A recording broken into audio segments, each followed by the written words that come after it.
বর্তমান সময়ে শোনা যাচ্ছে শাকিব খানের সিনেমায় নায়িকা থাকতে পারে তাসনিয়া ফারিন এবং তানজিদ তিশা। তবে তাসনিয়া ফারিনকে নায়িকা হিসেবে কোনোভাবেই নেওয়া উচিত হবে না, এমনটাই মনে করছেন দর্শক।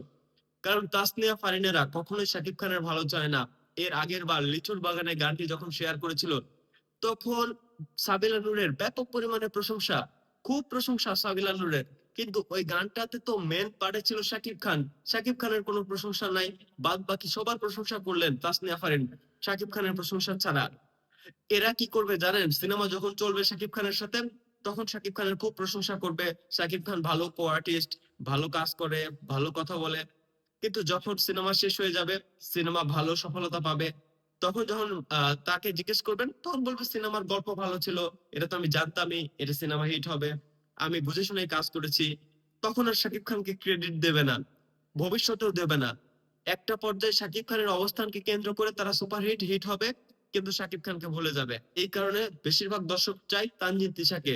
যতটুকু মনে হয় তানজিন তিশা অযোগ্য নয়, তাসনিয়া ফারিনকে না নেওয়াই বেটার, এমনটাই মনে করছেন দর্শক। তো ডিয়ার ভিউয়ার্স, আপনারা আপনাদের মূল্যবান মতামত শেয়ার করবেন।